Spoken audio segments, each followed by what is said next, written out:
Hello. This is the first time that I'm getting in touch with you all to clarify something, and I think this will be the first time that I'll be thinking twice before I speak my heart, because I'm anxious that my words might be misinterpreted. So forgive me if I take a while longer than usual to communicate my thoughts. And I'd like to do this in English.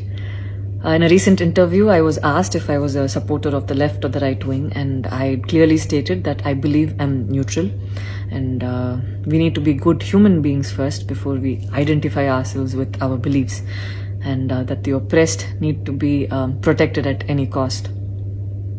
So further into the interview, I went on to elaborate on how I look at things, and I had quoted two references which had a huge impact on me and which left me traumatized for days.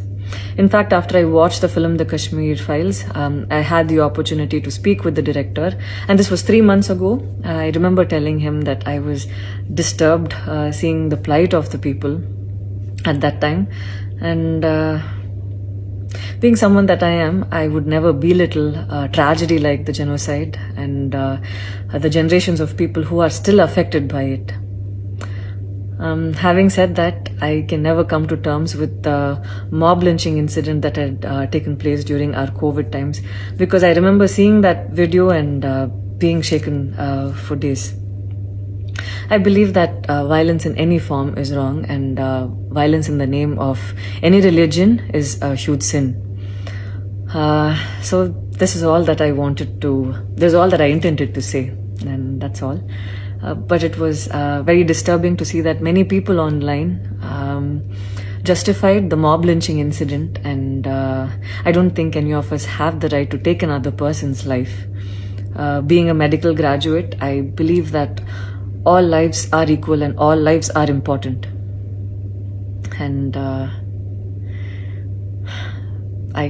I hope a day doesn't come when a child is born and he or she is scared of his or her identity. And I pray that we're not heading towards that, at least.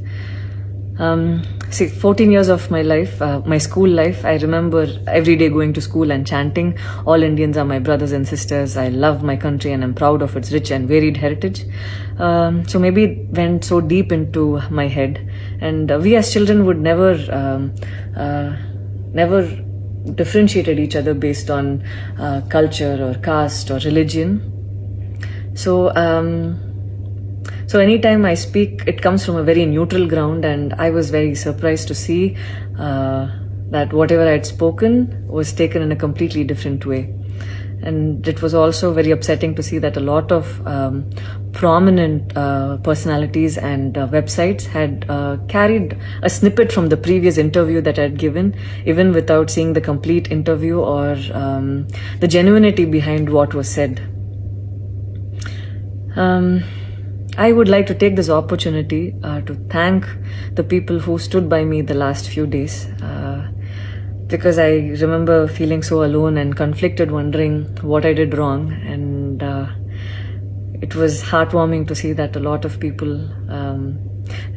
raised their voice in support of me, and I felt like they knew me for who I am. So thank you so much for making me feel like I wasn't alone.